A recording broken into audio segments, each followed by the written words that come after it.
दोस्तों कहते हैं ना, जहाँ चाह वहाँ राह।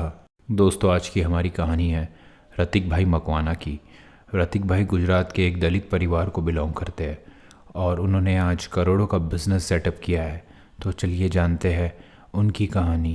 गुजरात का एक प्रसिद्ध शहर भावनगर उद्योग के लिहाज से पुराने ज़माने में इसका बहुत महत्व था। खंबात की खाड़ी के पास होने के कारण विश्व के कई देशों के पुराने जहाज़ों को तोड़कर लकड़ियाँ व अन्य कबाड़ का बिजनेस यहाँ बहुत प्रसिद्ध था। खाड़ी से 50 किलोमीटर की दूरी पर एक कस्बे में दलित गालाभाई मकवान अपने पिता के साथ रहते थे। कस्बे में स्वर्णों की भेदभाव, अछूतों के अपमान को सहन करना मुश्किल होता जा रहा था। अमानवीय व पीड़ादायक सामाजिक व्यवस्थाओं से दूसरे अछूतों की तरह गालाभाई का परिवार भी दुखी था।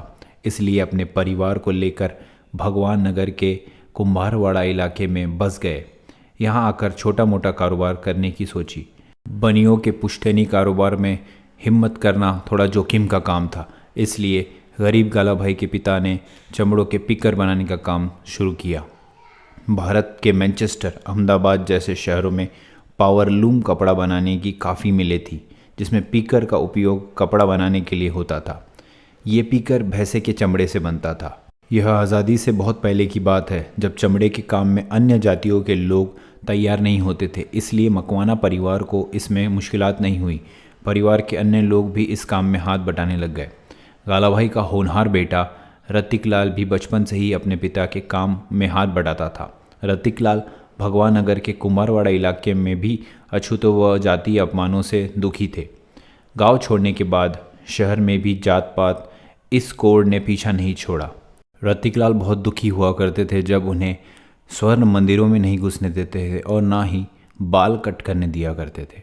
पिता ने तो गांव छोड़ते वक्त ही तय कर लिया था कि कुछ करके दिखाना है और हिंदू पैदा ज़रूर हुआ हूँ, लेकिन हिंदू के रूप में मरूंगा नहीं। इसलिए उन्होंने बाद में 1976 में बौद्ध धर्म का शरण ली। और रतिकलाल एसएससी कर रहे थे और इंजीनियर बनना चाहते थे, लेकिन 1962 में मकवाना परिवार का बंटवारा हो गया।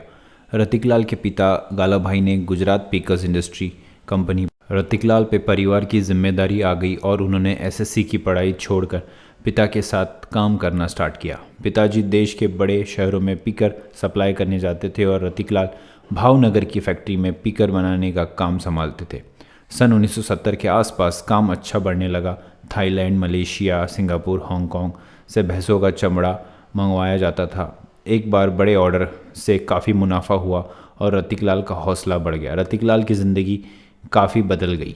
धीरे धीरे टेक्नोलॉजी बढ़ने लगी। अब चमड़े के पीकर की जगह प्लास्टिक के पीकर काम में आने लगे, तो रतिकलाल का कारोबार धीरे धीरे स्लो होने लगा। अब साथ में नया व्यापार भी शुरू करना ज़रूरी था। तभी एक विज्ञापन के ज़रिए आवेदन भरा और उन्होंने इंडियन पेट्रोकेमिकल कॉरपोरेशन डिस्ट्रीब्यूटरशिप पाई। इसमें भी ऊंची जाति वालों ने काफ़ी रोड़े डाले। उनकी कंपनी ने रतिकलाल से माल खरीदने का बहिष्कार कर लिया, क्योंकि वे रतिकलाल की जाति से अच्छी तरह वाकिफ़ थे।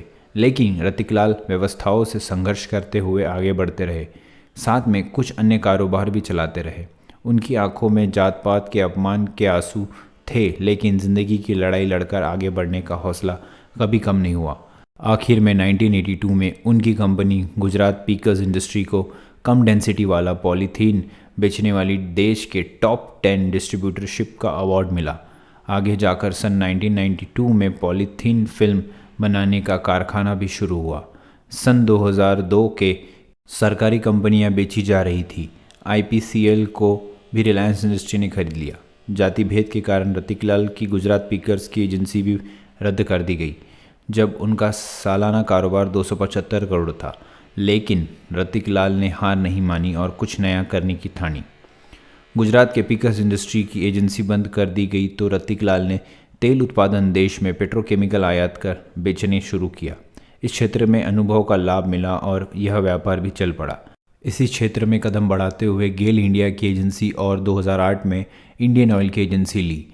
अब रतिकलाल 70 साल के ऊपर हो चुके हैं। बाबा साहेब आम्बेडकर के कारवा को आगे बढ़ाने की दिशा में गरीब दलित बच्चों के लिए एक बढ़िया स्कूल खोलना चाहते हैं, जहां से अच्छी व समय की मांग अनुसार पढ़ाई कर दलित बच्चे हर क्षेत्र में आगे बढ़ पाए। उनका कहना है कि कोई भी बिज़नेस करने से पहले उसके बारे में डिटेल अंडरस्टैंडिंग होनी चाहिए। पूंजी और बाकी सारी चीज़ें तो बाद में आ ही जाएगी। सारा बाजार पैसे की खनक से चलता है। दिल, संवेदन और मदद जैसी चीज़ों के लिए कोई जगह नहीं होती। रतिक भाई डिक्की के गुजरात चैप्टर के प्रेसिडेंट है। 2 साल पहले डिक्की का भव्य आयोजन कराया गया था जिसमें रतन टाटा ने रतिक भाई के लिए कहा था, I salute you for being an entrepreneur and contributing to the Indian society. तो मैं सभी SC ST और OBC एंटरप्रेन्योर से गुजारिश करूँगा कि दोस्तों, जॉब गिवर बने ना कि जॉब टेकर।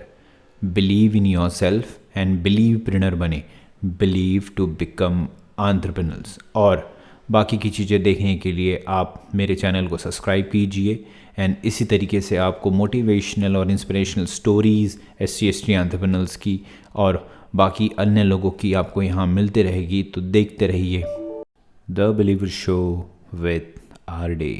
जय भीम।